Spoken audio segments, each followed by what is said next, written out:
낙찰이 안 되나요? 남들은 다 쉽게 낙찰되는 것 같은데 왜 나는 안 될까요? 낙찰을 좀 더 쉽게 받으려면 지역부터, 동네부터 잘 골라야 됩니다. 싸게 낙찰되는 동네, 돈 벌기 쉬운 동네가 따로 있어요. 하지만 요즘 규제도 너무 많고 도대체 어느 동네에 입찰해야 될지 헷갈리죠. 그래서 오늘은 입찰할 동네를 고르는 두 가지 초간단 팁 라이브 강의 영상을 가져왔습니다. 폐찰에 지치신 분들 오늘 듣고 바로 써먹어 보세요.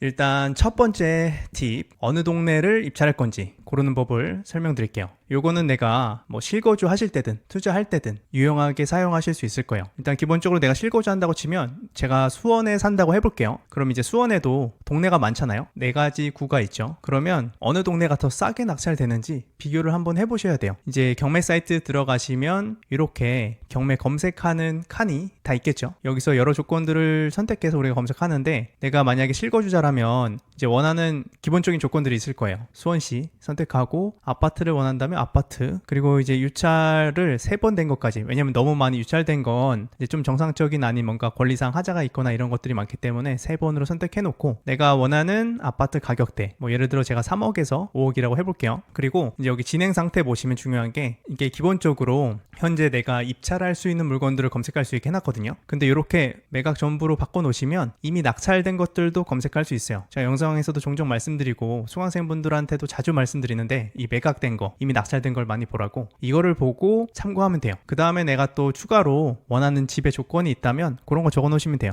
내가 한 8호 정도인 집을 보고 싶다거나 아니면 나는 적어도 지어진 지 15년 이내인 집들을 하고 싶다거나 그런 조건들을 선택하시면 됩니다.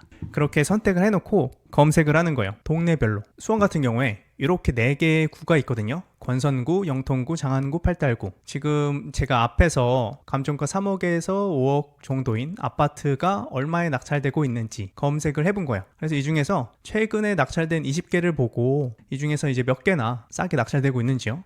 그래서 제가 간단히 살펴봤더니 권선구에는 20개 중에 6개가 싸게 낙찰됐어요. 근데 영통구에는 4개, 장안구에는 3개, 팔달구에는 4개가 싸게 낙찰됐더라고요. 제가 이제 싸게 낙찰됐다는 것의 기준은 감정가 대비 몇 프로에 낙찰됐다는 이 낙찰가율이 85% 이하인 것들이 몇 개인지 세본 거예요. 근데 이렇게 살펴봤는데 딱 봐도 이 권선구가 조금 더 많죠. 이제 퍼센트로 따지면 30%대 20% 이렇게 해서 오히려 더 커 보여요. 그래서 이제 동네마다 얼마에 낙찰되는지 살펴보고 이걸 딱 보고 나면 권선구에 입찰해야지 내가 싸게 낙찰받을 확률이 더 높아지겠구나. 아주 쉬운 결론에 도달할 수 있잖아요. 꼭 수원뿐만 아니라 다른 동네도 마찬가지예요. 그리고 지금 제가 구별로 비교했지만 제 경매 물건이 많은 동네는 동별로 비교하시면 더 좋아요. 그러면 더 정확한 결과를 얻으실 수 있겠죠. 그래서 이제 이렇게 싸게 낙찰되는 것들이 많다는 건 결국엔 내가 만약에 10번 입찰하면 이 동네는 3개는 싸게 낙찰받을 수 있는 거예요. 그런데 이 동네는 내가 10번 입찰해도 1개, 2개 정도밖에 안 된다는 거죠.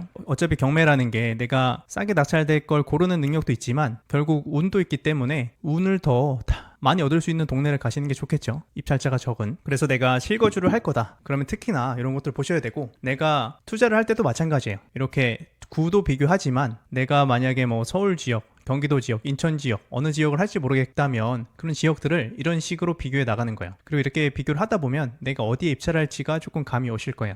제가 말씀드리는 거는 여기 97%가 싸게 낙찰받았다는 게 아니라 제가 이제 최근에 낙찰된 20개를 동네마다 봤는데 그 중에 85% 이하로 낙찰된 것들, 이런 물건들이죠. 85%, 81% 이런 물건들이 20개 중에 몇 개씩 있었나를 동네마다 살펴본 거예요. 그렇게 봤는데 권선구가 가장 싸게 낙찰된 게 많았다. 자, 그리고 두 번째, 수도권에 현금 투자를 해야 할지 대출 끼고 지방을 투자해야 될지 고민을 많이 하신다고 했죠. 그래서 생각을 해봤어요. 제가 만약에 투자금이 5천만 원밖에 없다면 나는 수도권에 현금 투자를 하는 게 맞을까? 아니면 그래도 대출 끼는 게 좋으니까 이제 지방 투자를 하는 게 나을까? 요거를 고민을 해봤어요. 근데 이럴 때 고민만 하시지 말고 이미 낙찰된 것들 있잖아요. 그 사람들이 얼마를 벌었는지 계산을 해보시면 됩니다. 자, 먼저 지방을 한번 볼게요. 여기는 충남 서산의 아파트인데 특이할 거 없는 아파트예요. 평범한 아파트죠. 이제 59m 제곱 타입. 여기를 5분이 입찰해서 9,857만 원에 낙찰을 받아가셨습니다. 그러면 우리가 낙찰가에 다 알고 시세도 조사하면 알 수 있으니까 이분이 얼마 벌었는지 한번 계산해 볼게요. 여기 9,857만 원에 낙찰 받았다고 했죠.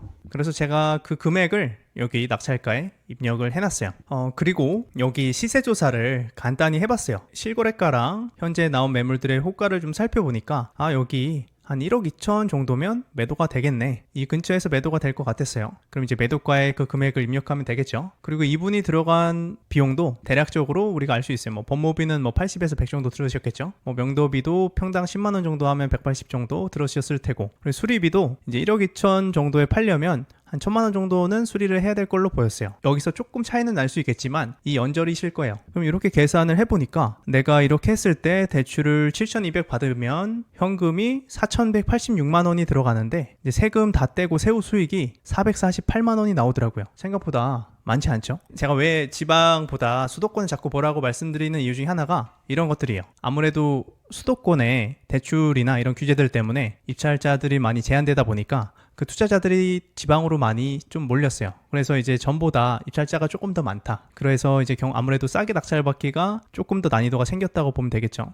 그럼 이제 반대로 수도권 물건 한번 볼게요. 5천만 원으로 할 수 있는 물건 보면 되겠죠. 자, 여기는 경기도 김포의 연립주택, 그러니까 빌라예요. 여기 엄청 감정가도 싸죠. 입찰을 7명이 해서 한 분이 4,336만 원에 낙찰을 받아가셨습니다. 이 정도면 5천만 원으로 할만 하겠죠. 자, 그러면 이분도 돈을 얼만큼 버셨나 한번 살펴볼게요. 이제 낙찰가 4,336만 원인데 이게 얼마짜리 빌라인지 시세를 좀 봤는데 여기는 같은 빌라 안에 실거래가가 꽤 있더라고요. 근데 금액이 생각보다 꽤 높죠. 이것만 보아도 7천만 원 정도의 수리하면은 충분히 팔 수 있을 것 같아요. 그러면 매도가 7천만 원이나 되네요. 그리고 여기도 마찬가지로 수리를 적어도 한 1,000만 원 정도 하면 될 것 같다고 생각이 들었어요. 그래서 이렇게 내가 비용이 들었을 때 대출은 제가 0원 입력해놨죠. 대출은 하나도 안 하고 현금으로만 투자하는 경우에요. 그러면 내가 현금으로 수리비까지 해서 5,600만 원 정도 투자했을 때 세금 다 떼고 1,250만 원이 남네요. 생각보다 괜찮죠? 물론 제가 이제 앞에서 비교해드린 사례가 이제 지방 같은 경우에는 아파트를 비교했고 수도권은 빌라를 비교해서 더 그런 것도 있어요. 하지만 이제 지방에 있는 빌라를 하면 수익률이 좀 더 올라가겠지만 처음부터 지방 빌라를 하시기는 사실 용기가 나기가 쉽지 않을 거예요.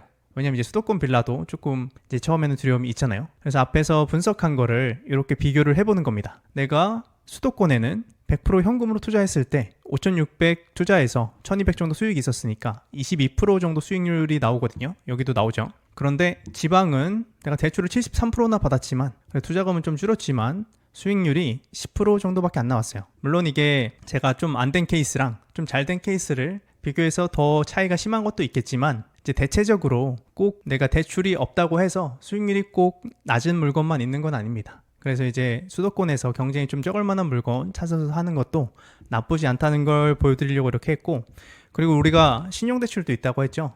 내가 만약에 이 수도권 이 4천만 원짜리 낙찰받은 빌라 신용대출 2천만 원만 받았어도 수익률이 엄청 올라가요. 그러면 수익률이 30%까지 올라갈 수 있겠죠.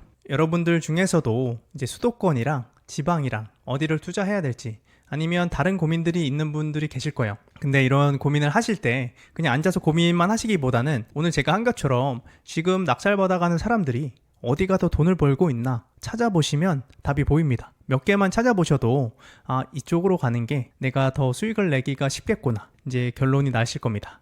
그래서 이제 오늘 마지막으로 드리고 싶은 말씀은 내가 될까 생각하지 말고 되는 걸 찾아보고 하자. 그러니까 오늘부터 여러분도 제가 오늘 본 것처럼 경매 사이트에서 매각된 물건들을 보고 어느 동네에 입찰할지 어느 지역에 투자할지 정해보셨으면 좋겠어요. 오늘 간단히 준비한 팁들은 여기까지고 간단히 지금 저희가 진행하고 있는 경매 레슨 7기 잠깐 설명드릴게요. 지금 이미 많이 신청해 주셔서 몇 자리 안 남기는 했는데 오늘 해드린 것처럼 제가 이제 1대1 개별 상담 2년 동안 해드려요. 뭐 입찰하시기 전에도 이제 조사해 온 거 갖고 오시면 이제 이런 부분이 부족한 것 같다. 그리고 입찰가도 좀 조정하셔야겠다. 이런 부분 말씀드리고, 그리고 이제 우리가 이런 규제 같은 거 나올 때마다도 제가 이제 가이드라인을 조금씩 드리고 있어요. 답변도 이제 제 수강생분들이 그렇게 많지 않기 때문에 가능하면 대부분 하루 안에 답변 드리고 늦어도 이틀 안에 드리고 있어요. 이제 한 반에 16명씩이라서 그렇게 많지 않아요. 그리고 이제 동행임장 법원으로 가서 이제 모의입찰 해보고 현장에 가서 동행임장도 하는데